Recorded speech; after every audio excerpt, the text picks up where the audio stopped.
Towards the end of 1922, the Communist International, Comintern, began to consider how they would succeed taking over Europe in the most effective way. On Lenin's initiative, a meeting was organized at the Marx-Engels Institute in Moscow. The aim of the meeting was to start the Marx Cultural Revolution.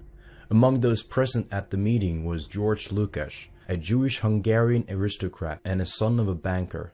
In the summer of 1924, Lukács moved to Germany. Here he held the first meeting of a group of communist-oriented intellectuals. This gathering was to lead the foundation of the Frankfurt School. The institute had been officially established and funded by the Jewish millionaire Felix Weil. This institute was called the Institute for Social Research. Later it would be known as the Frankfurt School. These new Marxists, under the direction of Max Horkheimer, believed that Europeans were too attached to tradition, race, nation, family, and faith to be able to accept communism.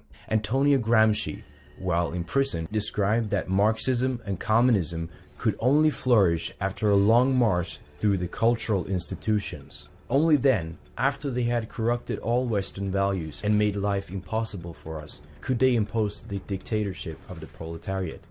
This was also what the Fabian socialists did to weaken the countries and slowly implementing international communism.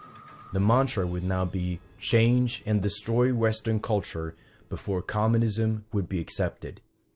George Lukács believed that for a new communist culture to emerge, the existing European culture had to be destroyed. There is no other way to get control of a society with strong moral values than to weaken those values. He said, "I saw the revolutionary destruction of society as the one and only solution to the cultural contradictions of the epoch. Such a worldwide overturning of values cannot take place without the annihilation of the old values and the creation of new ones by the revolutionaries." Willy Münzenberg said, "We must organize the intellectuals and use them to make Western civilization stink. Only then, after they had corrupted all its values and made life impossible, can we impose the dictatorship of the proletariat." Out of this came cultural Marxism, the subversive ideology which meant that gender, sexual orientation, family, race, culture, or religion, every single aspect of a white person's identity was to be questioned, every norm or standard in a society challenged and ideally altered and demolished in order to benefit supposedly oppressed groups instead of Europeans. This would supposedly create a society in which the Jews would not be seen as an outside distinctive class, where they could feel safer to climb to the highest positions in society without encountering much opposition from Europeans.